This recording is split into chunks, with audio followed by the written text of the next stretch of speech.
Okay, going live. I'm live. Am I live? Hello, everyone.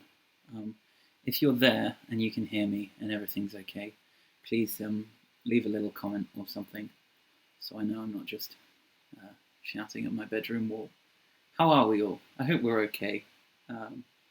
It's been very dull, lots of lockdown. So I thought I would talk a bit about propagators.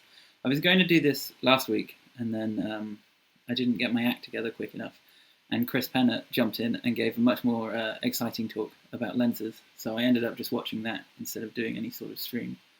To pressure him into doing another one, I've decided to do this week's on Saturday, hoping that he's going to fill in the gap tomorrow, which would be nice. I am vamping for time, but no one's replied yet, which makes me think, oh, hello. Oh, look at that. Oh, messages. Okay, so everything works. I can stop vamping. Good. So, yes.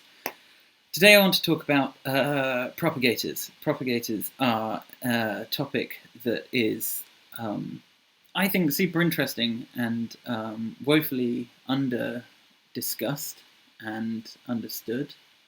I'm not going to claim to understand everything about the topic. I think there's a lot as we kind of go, probably not this stream, probably not the next one, but maybe after that, and we talk a bit more about kind of constraint solving and things. I think we get to the bit that I'm not so comfortable with.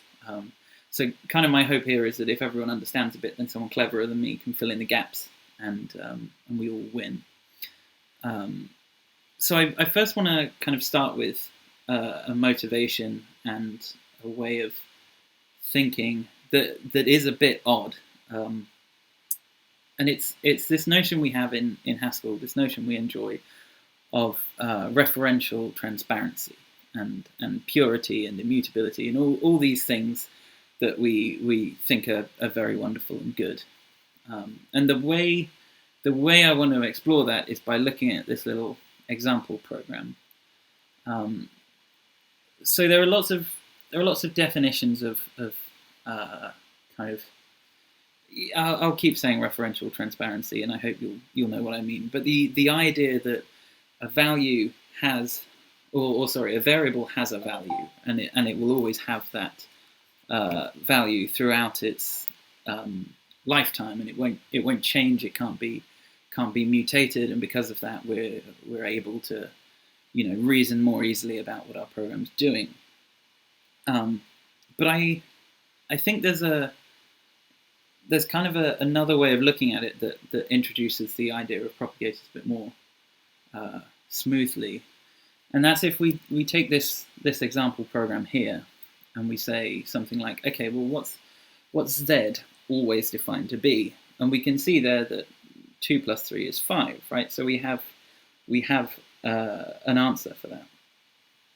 The thing I want to talk about is if we think of our programs, not just as a solved problem, but as something that is evaluated over time, we can start saying, well, what does Z represent at this point in our program, right? We've hit instruction 1.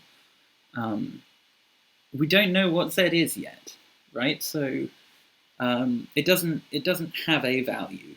It's undefined, and later we'll figure out what it is, and it will become defined. But at this point in time, it is an undefined value. Similarly, at this step, right, we now have a defined value for x and a defined value for y, but we still don't have one for z, right? It's only when we come down to this point here that we evaluate z, or rather we kind of create the thunk that will eventually evaluate z, and we have this defined value. Now, it's not really a look on these concepts that we have to have as Haskell developers, because we are blessed. I mean, that's a bit of an odd one, but bear with me. We're kind of blessed with this rule that our programs will just run from top to bottom, right? And so if we forget kind of mutually referencing definitions, we can have all kinds of compiler help that says if I reference a value that shows up later in the computation, so if it discovers its value later, I can say this value is undefined, right? I can say I don't have a value for this variable yet. And similarly, I can't declare a variable and then give it a value later. And because of this, we get all sorts of compiler help. We get errors that say things like this variable hasn't been defined, and we can't just write something like that because it's an actual syntax error. So I can't say x is a variable and then later say it's 2. That's not a thing I can do.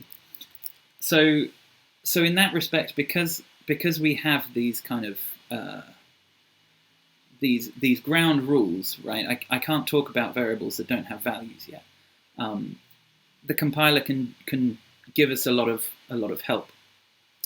The thing we sacrifice at that point is we end up having to talk about programs as having inputs and outputs in a very, very definite, very rigid sense. So in this regard, we could, maybe we could put x and y there or something instead of defining them there. And we could say that example is actually a function of 2 inputs to 1 output, right? And that's fine. The problem is, if I'm a mathematician, say, and I say x plus y is z, there's no difference really to me between knowing x and y and wanting to know what z is, and also knowing y and z and wanting to know what x is. Right? This notion of input and output is way more flexible. It's not so much a function. If we stick with addition as the example, it's not so much a function of 2 inputs and 1 output. It's a relationship between 3 values, and I can deduce any one of them by effectively a function on the other 2. And so the kind of motivation behind propagators is I want to be able to do that. I want to define some relationships between some values, supply the information I know, and then have it kind of deduce as much of the missing information as possible to get me, the values that I care about. And the thing we're going to have to give up is this notion of knowing that I'm going to get out a defined answer, right? I might, I might say there's a relationship between x, y, and z, and its addition. Here's x, what's z? And at that point, the program has to say, well, I don't know. I don't know what y is, and until I know what y is, x plus y is undefined. I can't give you a value. But if we accept that, we can do a bunch of cool things. And so today we're gonna write probably the most basic form of a propagator network. We're gonna test it out, kind of hopefully give a compelling example to explain why in later sessions we'll talk about how this kind of naturally fits into constraint solving and parallelized problem solving. So there are two kind of keywords when you're talking about propagators. The first one is cells, and the second one is propagators. And I want us to kind of think of these very, very roughly, and we'll see why in a bit. Cells are kind of like values. That should be like that. I don't know. Squiggly equals. So cells are kind of like values that we're used to in normal programming. And they are like values in the same way that propagators are like functions. Right? So cells represent pieces of data, and propagators represent the information sharing between those pieces of data. So for today's purposes, we're going to start off with a super simple definition of what a cell would look like in Haskell, and we're going to say a cell of some type is actually, let's do that.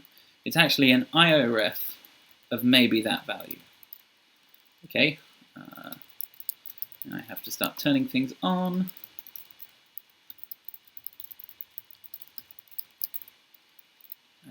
Oh yeah.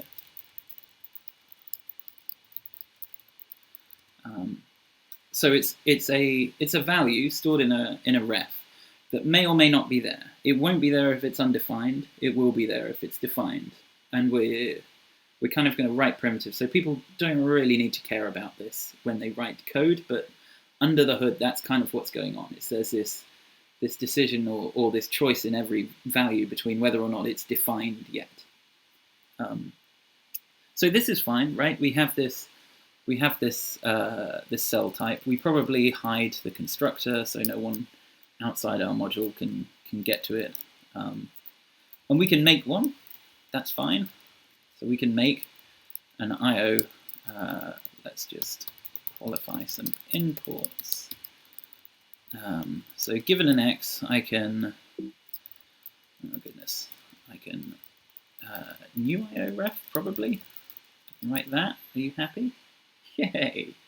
I can create a new IO ref in which this is a defined value, and I just wrap it up in my cell. Right. So now I have a cell containing the given value. Nothing too scary yet. But I can also actually make a cell of any type I want by doing pretty much the same thing, but just saying nothing. Right? So the only difference is I don't want to be, you know, definite yet about what's in there. I might find out later, but at this point it's an undefined value. Yes, Andreas, your question's just been answered. The reason we use an IO ref is because, as we'll find out later, we don't actually know when these values are going to be defined, but it's useful that they don't have to be defined in the order we'll see them. But we'll get on to a better illustration.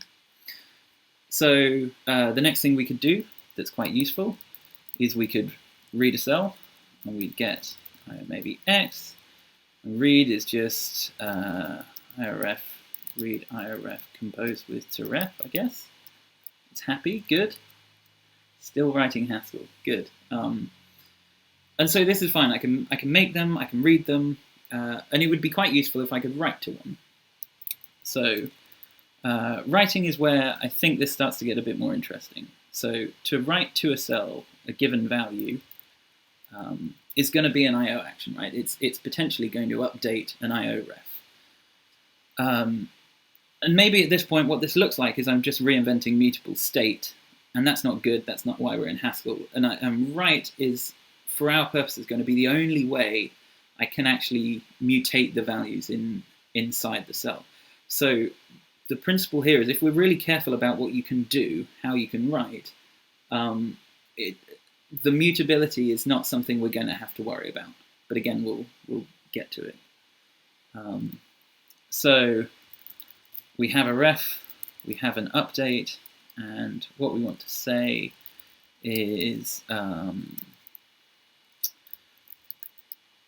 yeah, let's just go straight for the modify IO ref. So if I remember correctly, which I probably don't, the type of this is given an IO ref of x and a function from x to x and y, return an IOY. So I'm going to modify it with that x to x function atomically, but I'm also going to produce this return value. So the way I'm going to use this is I'm going to make y an IO action that I then immediately run to tell us kind of what to do next. So if we say we're going to modify this, and we're going to say if the value in there is nothing, right? If there's nothing in there at all, this write is going to be absolutely fine. We can just say just put the update straight into the cell. That is the update, and do nothing. That's fine. And similarly, if there is a value in there,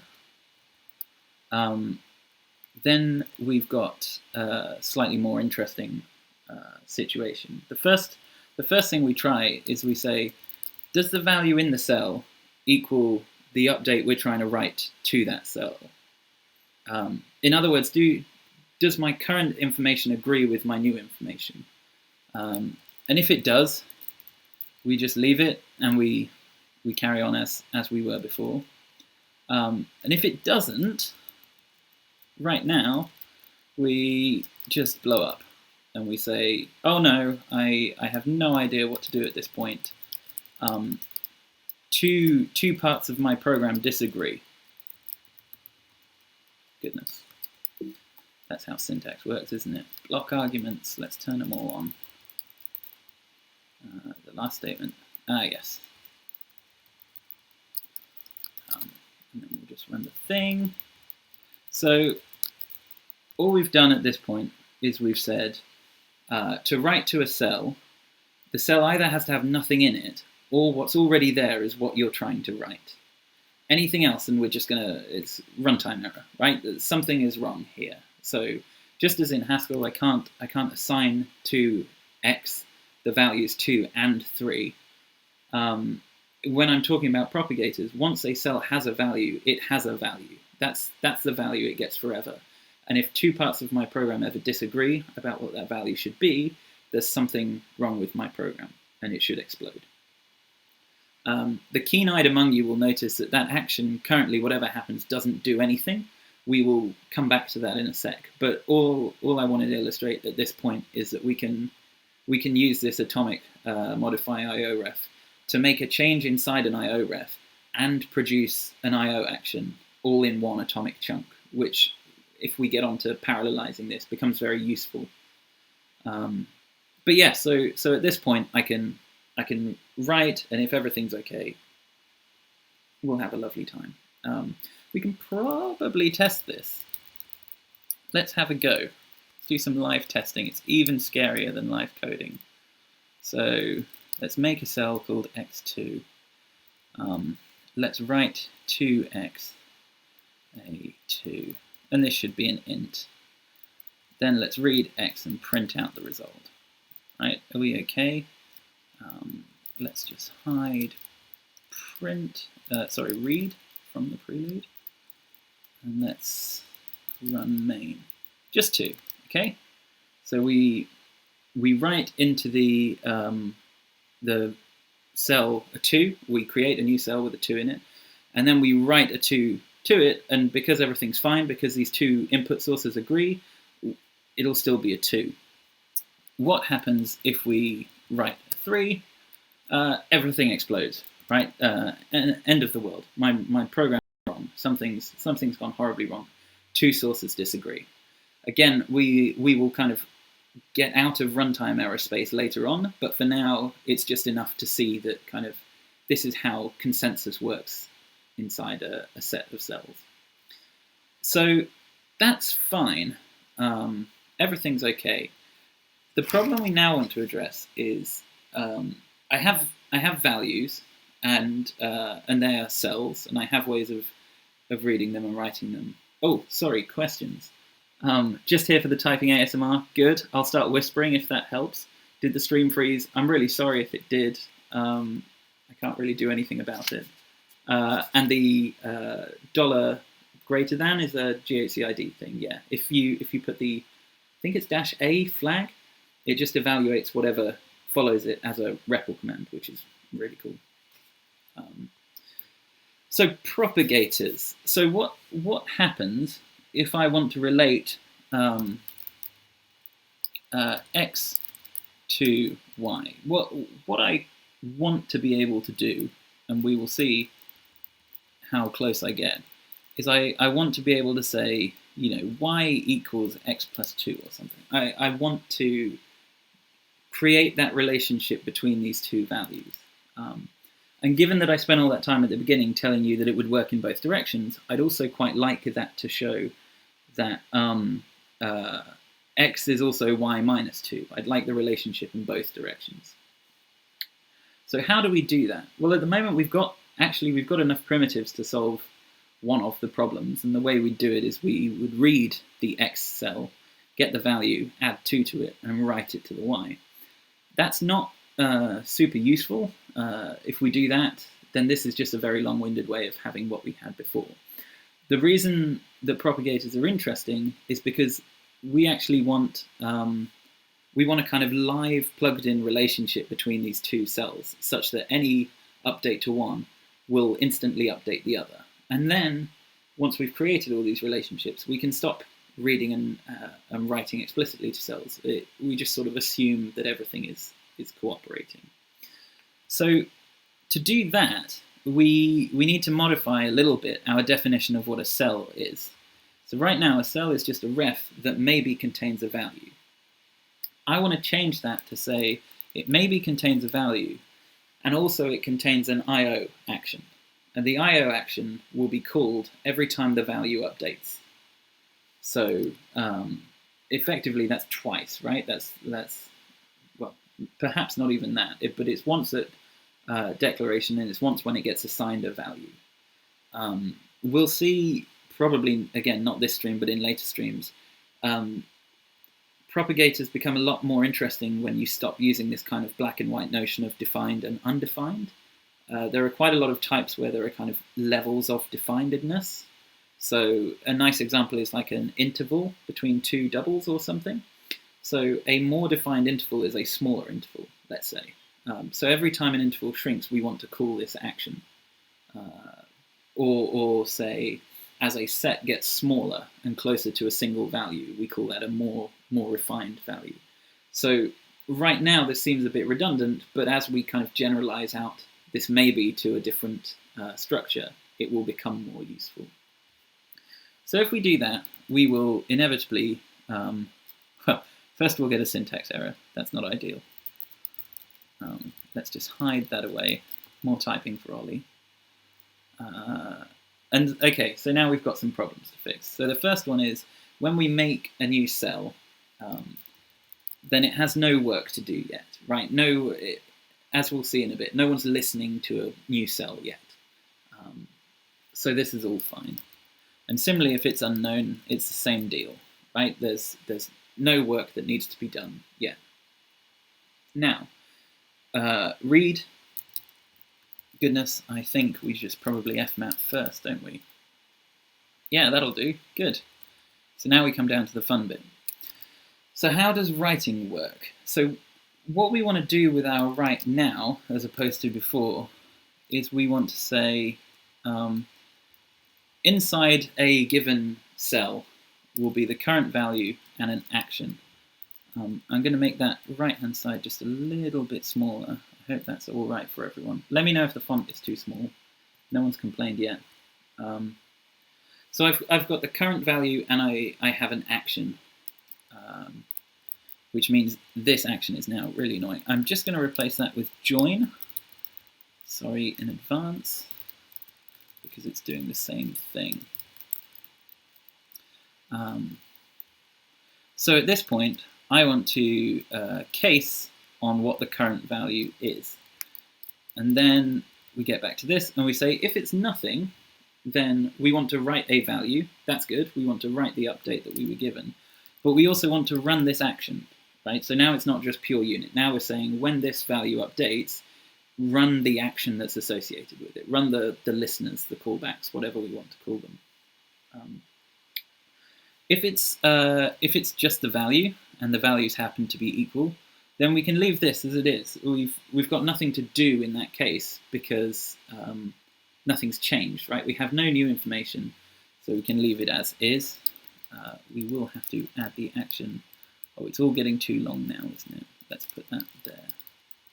So we leave the action as it is. We change the, well, we don't even need to change that. We can write that if we like. We leave the current as it is, we leave the action as it is, and we do nothing, right? No one's learnt anything. We can leave it as it is. Otherwise, everything explodes. I'm hoping the stream didn't just freeze again, because that would be a shame. Oh, and sorry. That should be that, shouldn't it? Yes. Oh, it gets confusing. This type signature could be better. So this is what stays in the cell, and this is the action I want to run after making the atomic write. So if there was nothing in the cell, run the action in the cell. If there was something and it matches, don't do anything. And if it doesn't match, blow up the world. So there are three kind of states of behavior in the write function. So that's all good. The one thing we're missing is how do we update the action, right? We can make cells, we can read them, we can write them, but nothing's adding to that action. So the way we're going to do that is we're going to write another primitive called watch. And watch is going to take a cell, a callback to run on that value, and we're going to attach that into the action within that cell, right? That's the goal here. So it's got a ref in it. I think we need both, so I'll leave that. So what this is going to be, and I'm using the word propagator here because all this callback should be doing in practice, and later we'll kind of build an API to make sure, all this callback should really be doing is writing, right? So we want to say, when I learn something in this cell, that tells me something that means I can update this other cell, and that tells me something that I can update this other cell. And effectively propagate, hence the name, propagate information around this system of cells. So the point of watching is to kind of connect these cells together via some relationships. That means that I can just put in the information that I have and watch as the network kind of propagates that information to all of the places that can learn something. So what this propagator is going to do is just read from the cell and say, if it's nothing, then I have nothing to do. And if it's just a value, run the callback on that value. The last statement, yes, of course it should be. Cool. So that's all our propagator is going to do at this point. Whatever the value is, if it's there, pass it to the callback, which hopefully means we'll go away and do some writes. So the next thing we have to do is, as we've done every other time, there's probably going to be an atomic modifying of an IO ref. We're going to leave the current value as it is, but the action is just going to have this propagator added to the end of it. So we're going to say, in future, run the action that was there, and then read the cell, and if it has a value in it, pass it to this callback. Okay? So if you like, you can think of the action as kind of just a list of callbacks that are all going to be passed to the value of this cell every time it updates. And we could model it as that. We could model it rather than the IO ref holding an IO action. It could hold a list of functions from X to an IO action, and we could just pass the value in. The reason we don't is because one of these propagators might write to a different cell that in turn propagates a value back to this cell, and then a propagator later in the chain would be using the old value. So we say every time we run a propagator, we'll get the most recent value. And hopefully if we talk in a stream or two's time about kind of deduping propagator calls, then we should find that this speeds things up a lot. So after that, the action we want to do is just run that propagator for the first time. So if I'm adding a watch to a cell that already has a value, then I have some information to propagate, right? So I can say, as soon as I add the propagator to this cell, I also just want you to run it, just in case it can learn anything at this point. And it's all good. That's amazing. IO code never compiles the first time. This is excellent. So we have this set of tools, I suppose you'd say at this point. We have cells, which we know are values, but they're special kinds of values in that they can be undefined. But we know that once they're defined, they are fixed values. They won't change and they won't become something else. We have a runtime error. We will fix that later. But more importantly, we have this watch function. And what that's going to allow us to do is say that actually everything below this line, we kind of want to look at these as primitives to build a nicer API. So the problem with these functions is I can, for example, with watch, I want people only to be able to do a very restricted set of things. Right now, they have the whole scope of I/O. So what I'd rather do is design an API that under the hood is going to use these primitives, but kind of, above sea level looks perfectly fine and friendly. And so the way I'm going to start by doing this is saying unary is a function that, given a function from x and y, and a cell of x and a cell of y, sets that up as a propagator from cell x to cell y, right? So it's going to take care of the watch and the write and everything else for us. We're not going to have to deal with any of that. We just pass it our lovely function, and we get the behavior we want. How do we do that? We get given an x an F, sorry, in a cell, and we say watch that cell, or sorry, we get given two cells, don't we, X and Y. Watch X, we get, I don't know, this, and then write to Y F of this, which the kind of point-free savvy among you will write like that. So we're saying, given an update to cell X, so I'm watching it, so whenever an update happens, get the value, run F on it to get a value of type Y, and write that value to cell Y. So you see, I don't have, or rather, I don't have to use write and watch anymore. I just have unary, which kind of, it's like fmap, right? It's what we're used to. And in that sense, we can think of make as looking a bit like pure or return. And then if unary is our fmap, the only thing we're missing to make the glorious applicative is something like lift82, which, you know, for argument's sake, we'll call binary. Let's just wait and see. I think it's EQZ, but we'll find out. So this is going to work the same way, but just with an extra argument.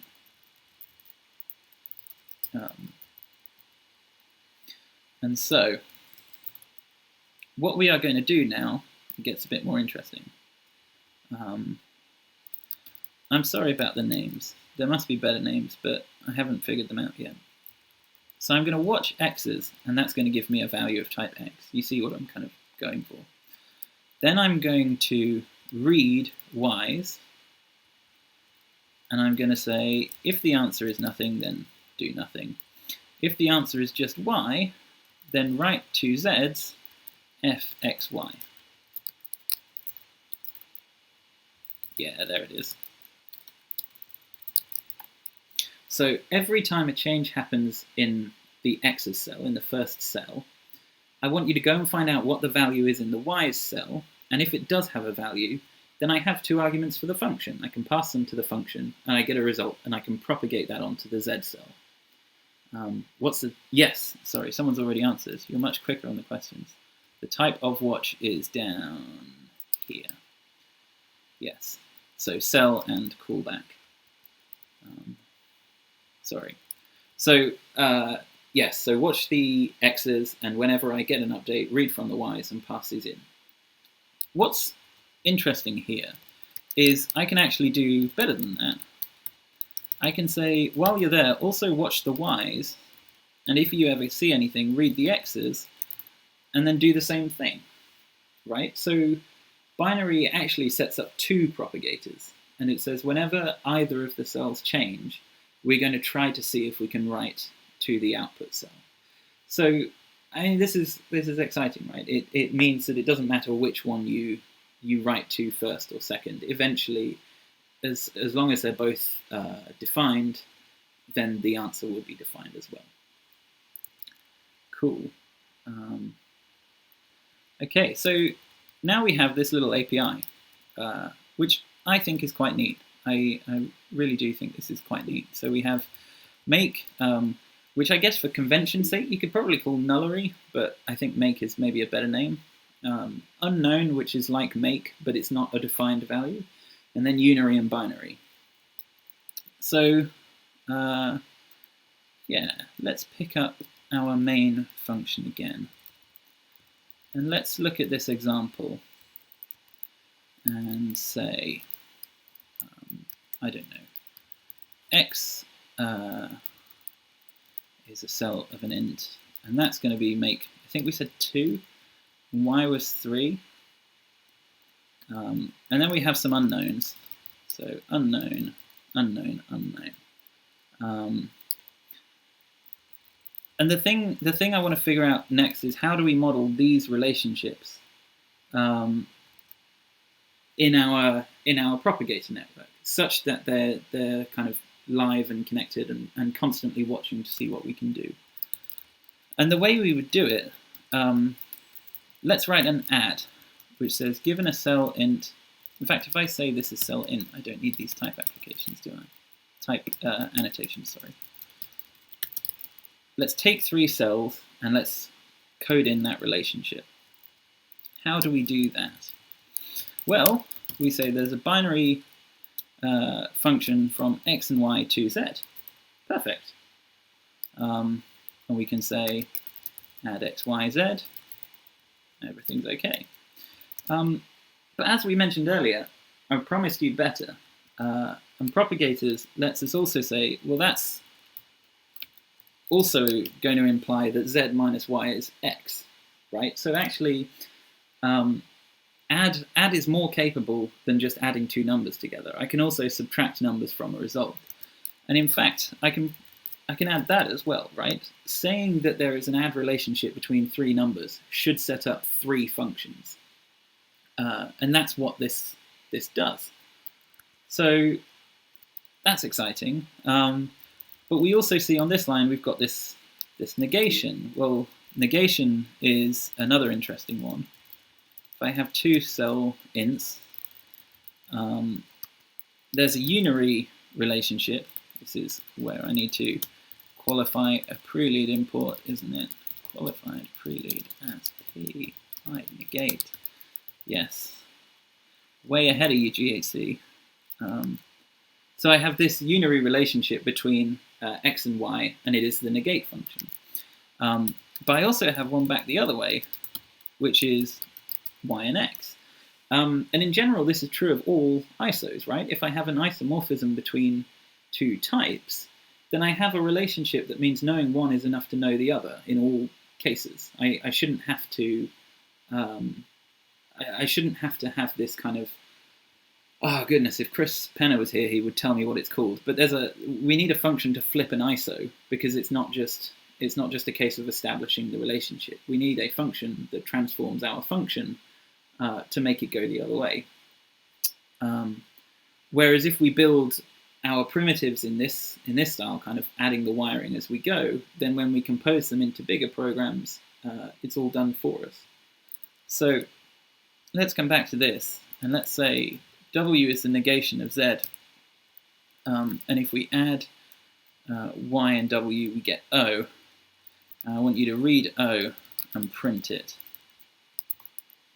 All good? So if I do that, I get just -2. And anyone quick with maths can work this out faster than me, but 2 plus 3 is 5, which is Z. The negation of Z is -5, which is W. And so 3 plus -5 is -2, which is O. So it works. That's really exciting. Re, thank you. That's what the function's called. It was re or un, but I was not sure. So this is cool, right? This is exciting in and of itself. What I think is far more interesting about this is it actually doesn't matter what I have and what I want to know. So in this case, I've said I know X and I know O, and I want to know Y. And what we've got is nothing. And why is it nothing? It's because at the moment, given these relationships, there's no way to get back to the value we want. We can't rearrange these equations given what we have in any way that's going to get us the Y. However, if we fill in a variable that unlocks that, now it works. Right? Now given W, I can negate it to get to Z, and given X and Z, I can get to Y.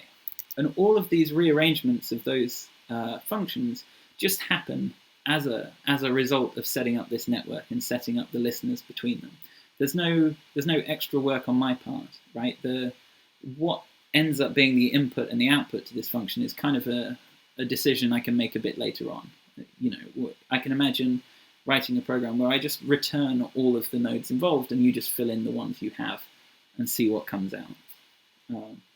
So I think that's pretty cool, and I think that's that kind of motivates the idea quite nicely. And I think maybe the thing that sealed it for me is let's just say I come along and I add another one.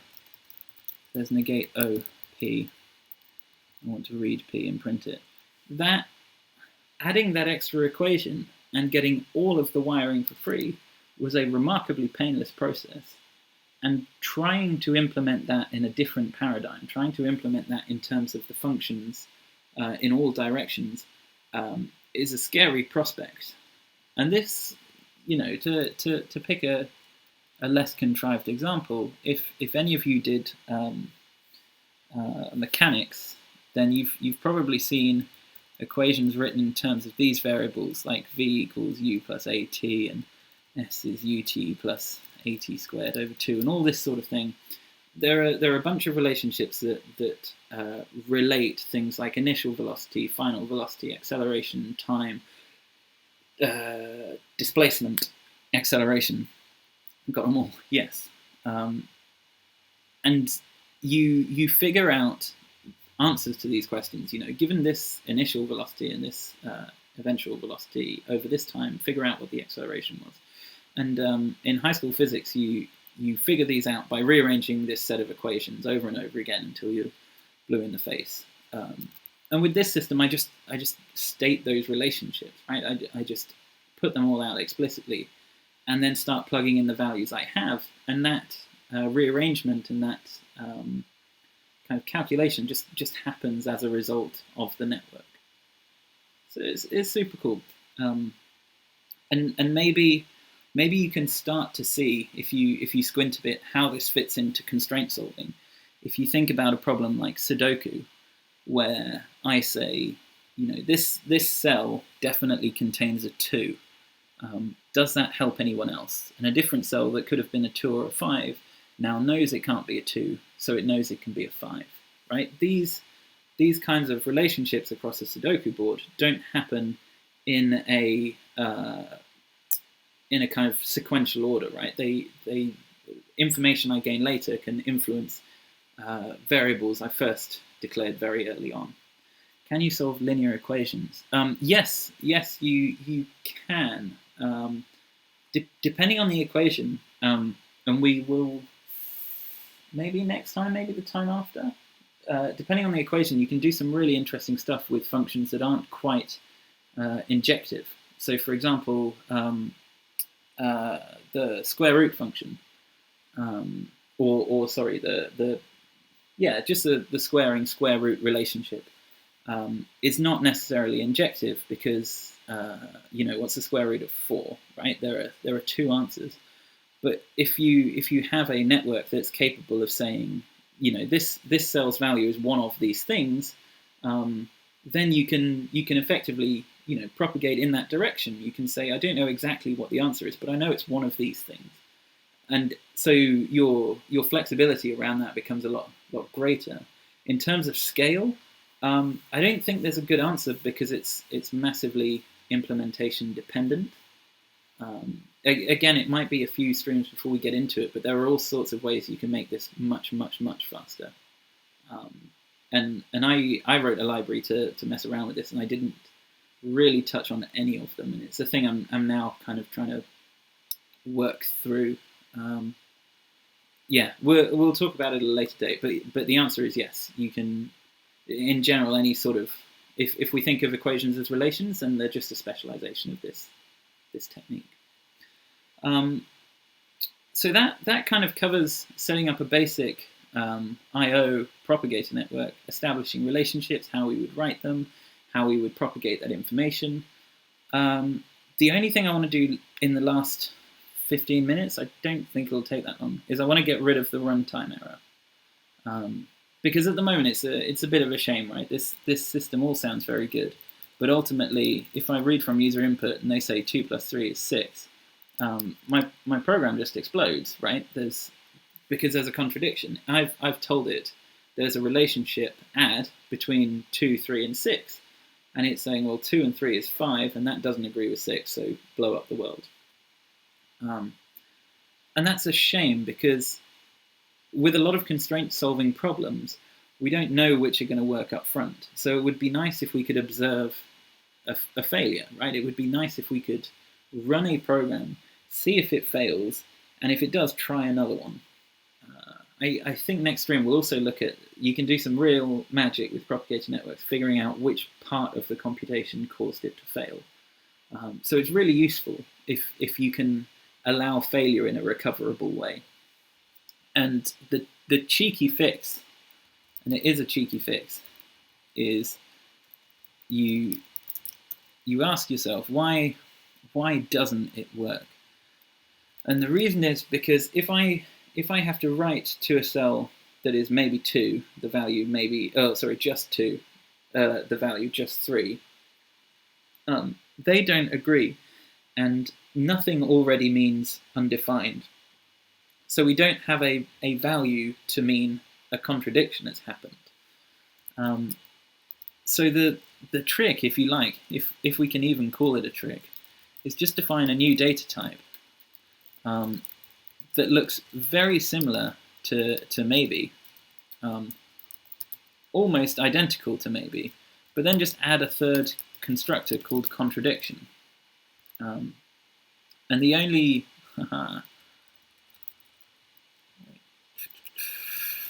let's get those out. The only difference between maybe and defined is I have this value level representation of contradiction. So we can define a bunch of instances, EQ, ord, show, and even functor, right? It's a perfectly valid functor. And GHC can even do the work for us. Where it gets more interesting is, let's write a semigroup instance. So here we will see later on that mappend is a really nice name for this step in the right function where we check whether the two values are equal. Because right now, the only states of knowledge we have are, I don't know anything, and I know exactly what the answer is. And we're about to introduce, I'm getting mixed messages, please help, the world is broken. But it's useful to have a broader spectrum. We talked about intervals, right? If I say, my current value says it's somewhere between 1 and 8, and you tell me that the value is somewhere between 5 and 20, then we should be able to know that the value is between 5 and 8, right? We should be able to take the intersection of our kind of intervals and say, well, the value is definitely somewhere in there because that's the only way we can agree. That's the only way we can avoid contradiction. So mappend becomes a really nice way of expressing combining two of these facts into one, and we'll see in the probably the next one or the one after how we generalize to this point. But yeah, so let's say, let's just work through it. If I have a contradiction, and I'm writing that to anything, right? If I'm merging the knowledge of a contradiction and anything, it's just a bigger contradiction, right? If your cell says just 2, and I write contradiction, well, there's a contradiction. Similarly, this works the same way. Goodness, both ways round. Conversely, if I don't know anything and you do, then I'll just listen to you, right? You know more than I do, strictly. If I know something and you don't, then I'll just listen to me, right? I'll just pick the one that knows more. If we think about knowledge as this kind of oops, that one. If we think about it going in that kind of direction, right? Undefined is knowing nothing. Exactly X is knowing a lot, and contradiction is kind of like knowing more. It's like I've discovered that there is a contradiction in the network. So contradiction is the most important. Undefined is like the least important. And for exactly X, as we saw before, we say if they're identical, then we don't do anything. And if they're not identical, then we can raise this contradiction, right? We can say the two facts that you're trying to combine disagree. So the result is a contradiction. You can't unify these two facts. Again, this kind of feeds nicely into type checking as another example of a constraint problem. If I tell you that something is an int and you tell me it's a string, then we have a type error. If I tell you that it's of type A, where A is some variable, and you tell me it's int, well, then we've just learned that A equals int, right? So contradiction in that situation is a type error, whereas, in other states of knowledge, if I'm undefined, I don't know what it is, it's just a type variable, and you tell me, oh, it's exactly int, then we should be able to agree on, this value being exactly int. So that's fine. Similarly, we can write a pretty uninspiring monoid instance for it, where empty is just undefined.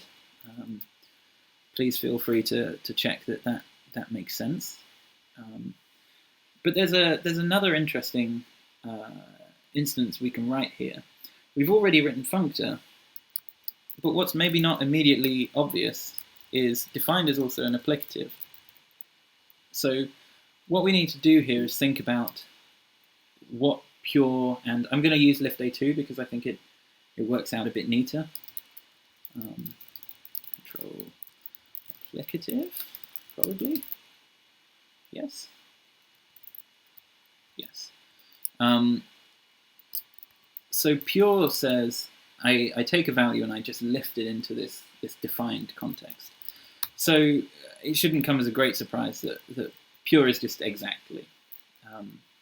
What becomes more interesting is when you combine values, right? When you lift a function over defined values. If either argument is undefined, then the result has to be undefined, right? If I add undefined to 3, then I'm stuck. There's nothing else I can do there, right? That's as good as I'm going to get it. Perhaps more importantly, if either argument is a contradiction, then we just want to keep pushing that contradiction around the network, right? We're trying to tell everyone something's broken, because it should be possible for me to read any cell and find out that the network's broken. That would be nice, right? Rather than having to go fishing around to find where in the network it's got stuck and not having an idea about where that came from. So if we see a contradiction, we just keep passing it on. And so the only one that leaves is exactly x, exactly y, and we return exactly fxy, right? So that's a neat little applicative instance. And now we have that. If we import data monoid has this app type, we can do a really cool trick where we can say it should be enough to know that you can, oh yes, sorry, there we go. So it's nice, it's a nice kind of quality of applicatives that any applicative can have a num instance, because you effectively fmap the unary functions and you lift A2 the binary functions and you pure the nullary ones. So from integer becomes pure composed from integer and things like this, right? I should just get all that for free as a result of having an applicative. And deriving via is a shiny new extension that says borrow the num instance from this other type that is the same thing representationally. An app is just a new type that says my num instance is defined in terms of the applicative inside. So it's a little shortcut to save us the boilerplate of saying add equals lift A2 add, subtract equals lift A2 subtract, right? It's just get GHC to do as much work as we can. So now we've done all that, we should probably plug it in and see what breaks. So what I want to do, if my API is a good one, none of this should break, or at least I should be able to change code underneath such that these type signatures remain as they are. That would be the dream. We will see how close we get to that reality. Oops. So I just want to say, actually, we're going to talk about definedness. And first, I'm going to have to comment out everything. Yes, good. So, first problem. Read no longer returns a maybe, it returns a defined. Good. Nice, easy one to start. Let's make everything worse. So actually, we can do something more interesting here now. because the semigroup instance we just wrote kind of does this step for us, we can say updated is current append update. If updated equals current, that means nothing's changed, right? So we can say just return current action, and nothing's new, so we can just say pure unit, right? We don't need to call the other propagators. There's no new information. If they're not equal, then we've learnt something. So in that case, we just say write the updated value to the cell, leave the actions as they are, and then once you've done the write, call those actions, run those propagators. And look, the runtime error disappears. So that's good, that's promising, that means we're probably doing something right. Similarly here, what we'd like to do, shall we? Yes. What we'd like to do is say, actually, whatever state it's in, you know, I want to propagate if I can, because if I have a contradiction, for example, I want to propagate a contradiction. I want everything to know. I shouldn't only run this callback when it's exactly a value, because if there's a contradiction, I also want to push that as far as I can. So that's good. And so now our propagator reads from the cell and says, if the cell is undefined, we have nothing to do. If it's exactly a value, we can call the value, and if it's a contradiction, we can, let's say, call the contradiction. Cannot on this one. Oh, you're right. And everything's fine. So really, the reason we went through this effort was just to say, I don't want to stop just because we encounter a non-exact value. And we'll see as well later on that kind of there's actually no reason why I couldn't propagate the undefined as well. And maybe you'd decide it's neater if you actually just wrote that, right? Because if it's undefined, the instances we've written say, well, if it's undefined, I can't learn anything anyway, so I'm going to stop. So, you know, it's up to you. It's a reader's choice. So now we've written these primitives in terms of defined. We can come back to this and we can say, well, make is an easy one. It's exactly x. An unknown is an easy one. It's undefined. Let's get into the fun bits. So let's give these some names and then we can pad them out. If watch contains undefined, we'll do nothing. You know, yeah. Let's write it out in full and then refactor. If it contains exactly x, we can write exactly fx into y's. And if it's a contradiction, we can write 2y's contradiction. And again, the keen-eyed among you will notice that because we're then going to append, we can actually write undefined. It's not going to make any difference. And then you might notice that actually all this function's doing is writing 2y's fmap of f rather than just f, right? So if there's an exactly x, we're lifting the f over. Otherwise, we're just passing through the information we already had. Oh, and now it's really going to complain. So what did I get wrong? No. Sorry. I missed this. That should be defined x.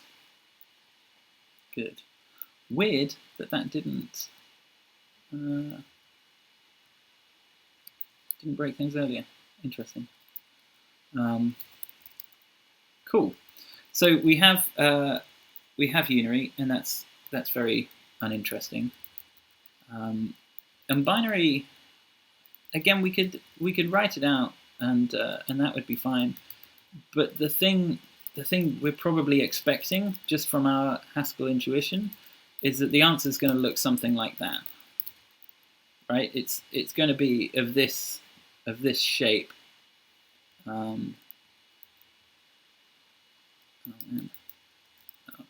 Let's write it out in full. Is it because? Okay, let's write it out. Let's just check. So, if it's undefined, we can't do anything. If it's exactly y, we can write two z's exactly fxy. If it's contradiction, we want to write two z's contradiction. Are you happy? You are not happy. Oh. Right, because this one is also, yeah, okay. Let's write everything out, and then we can refactor. That's much better than this panic coding.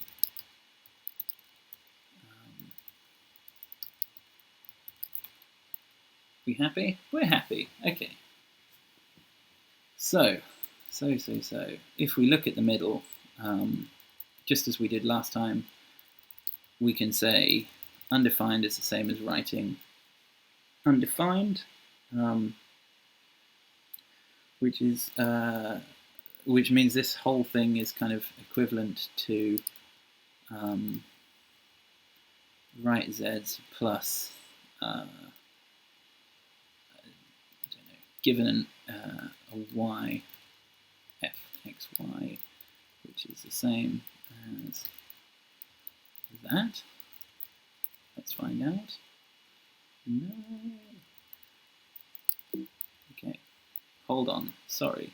I had notes for all this, and then OBS upset me and said, you can't have two buffers open, which is a real shame. So what we want to do is we want to say, given a y, write two y,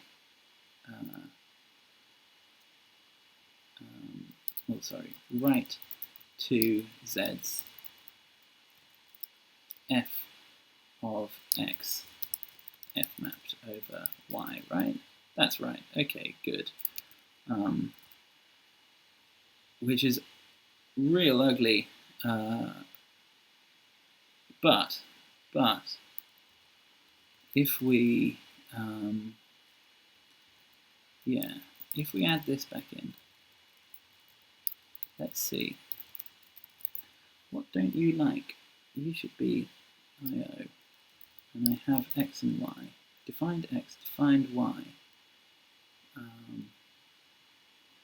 which means if I lift a2 f over those, that should give me define z.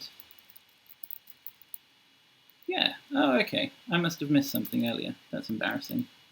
But this is the shape I wanted, which is good. Because what I kind of wanted to show was the only real difference between unary and binary is fmap and lift a2.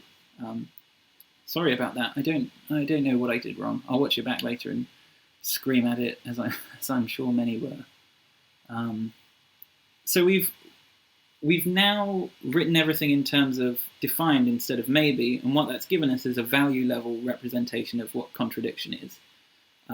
But more importantly, our API in the form of these type signatures hasn't changed one bit, which is good. That's what we were aiming for. And as we build in the features we'll do in the next stream and the stream after that, the goal, if you like, our secret side quest is these functions should never change, but we should be adding more underneath. But the code the user writes should always end up looking about the same. We might factor out the I/O, we might change this constraint, but principally I take my x to y function and I can just lift it over propagators, and I don't need to know anything else. But the ultimate check, I suppose, is if we come back to here. So the negate function, I wrote no change whatsoever. The add function, no change whatsoever. These, oh yes, the one thing I do need to change is I now want to say, that's why it didn't work. Beg your pardon. Okay. Okay. Folks, I missed something crucial. That's all right. We can do it in the next one. So the only thing I want to change is get rid of that. Oh boy, well, that's not good, is it? Let's close that for a sec. So the thing I missed, which would have explained everything, is what I should have done is left this as x and changed all these to defined. But I didn't. I got carried away. So let's debug this problem, because finishing on a non-terminating GHCID is not a good look. Exception loop. Oh no. Oh, that'll be it then. So the reason this will be happening, I bet, is because it's probably because this is failing. But maybe we should. No, you know what? Let's go for it. Let's fix some things. No fun leaving on broken code. Can we show why? Let's just add all these in where they belong.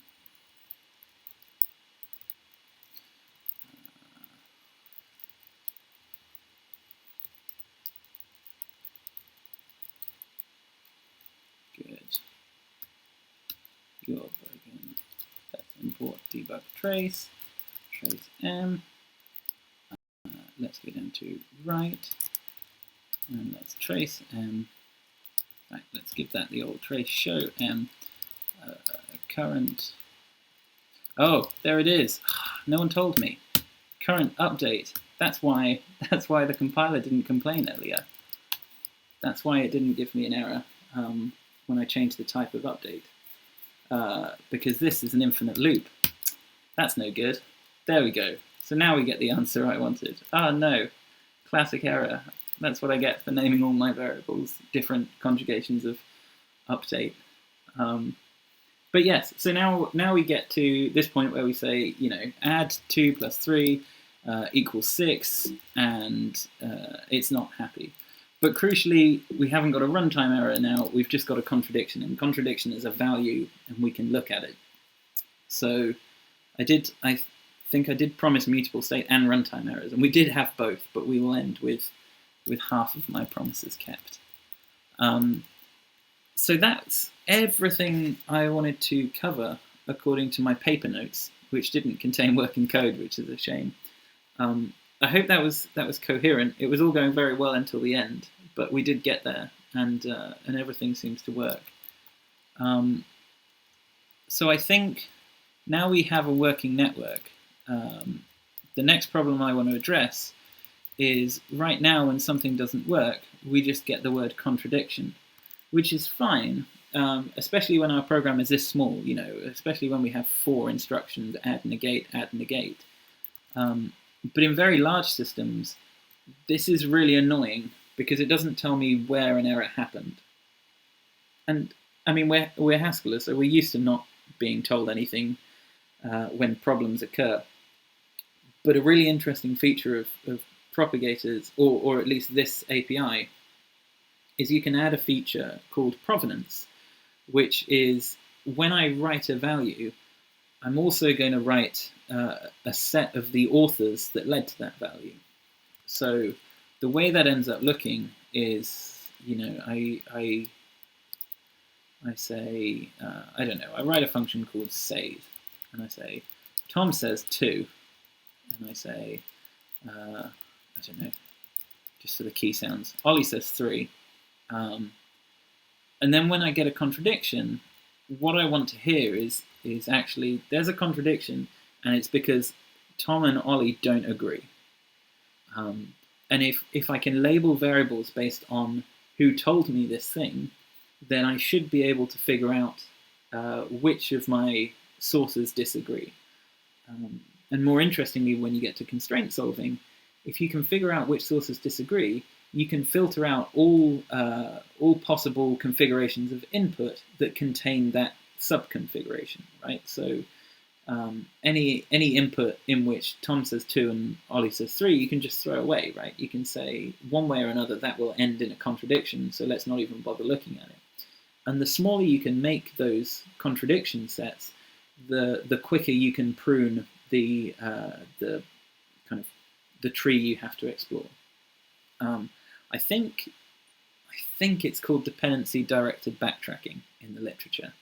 It's been a while, but that's the concept. That's what we're aiming for. So next time we'll look at trying to, I guess, make the debugging information here a bit more useful, and also maybe generalizing away from defined, because defined is fine, and undefined exactly and contradiction are okay, but there's a lot more we can do here if we pick a sensible abstraction. Cool. So it's run a little long. I wanted to do this in under an hour, and my typos have added another 10 minutes of awkward silence and frantic typing. But I think that's a good place to stop. So for reference, we've covered everything. I think we've covered everything in Jerry Sussman's The Art of the Propagators paper. I think it gets to this point. In fact, I think he leaves the runtime error in, just for show. So that's kind of, I guess, the first proper paper that was written about this technique. It covers up to this point. So yeah, it's called The Art of the Propagator, I think. And from here on, for at least for a little bit, the paper we'll be looking at next time, if you want to read ahead, is called, I'm going to mess it up, but I think it's Propagators, a flexible and expressive substrate of computation, or something to that effect. It's the PhD thesis of someone whose name is Alexei Radul. It's a really wonderful read. It's very accessible if you can get past the closure, so I would recommend it, and let me know if you have any questions. But otherwise, yeah, thank you for tuning in. I hope everyone's all right. I hope everyone had their questions answered. If not, tweet me or whatever. Yes, Andreas, in answer to your question, we have covered the first paper, if you like. We've effectively translated that paper into Haskell. There are some slight tweaks. So if you read that paper, you'll find mentions of things like alert or propagators. So that's how they handle contradiction. Is they have this kind of global set of cells, and then every time something goes wrong, it just kind of blares, "Help! Someone please get us out of here," to all of them at once. Whereas the technique we use here is every mapend of a contradiction results in a contradiction, so that propagates the contradiction around, because assuming we don't have any kind of isolated subnetworks, it'll get there anyway. Eventually, through one track or another, every variable will end up being a contradiction. You're very welcome. Cool. In which case, yeah, I will probably do the same this time next week. And yeah, I'll see you all then, and I'll be around for. Oh, what's the date? That is a great question. It's one of those weeks that goes over the month, so now I have to go and look at the calendar. It will be the 2nd of May, I guess. everything being well. Who knows? But yes, 2nd of May provisionally. Oh, and watch Chris tomorrow. It'll be very good. It'll be all about lenses, I'm sure. Cool. Okay, well, thank you very much, and I'll see you in a week. Bye-bye.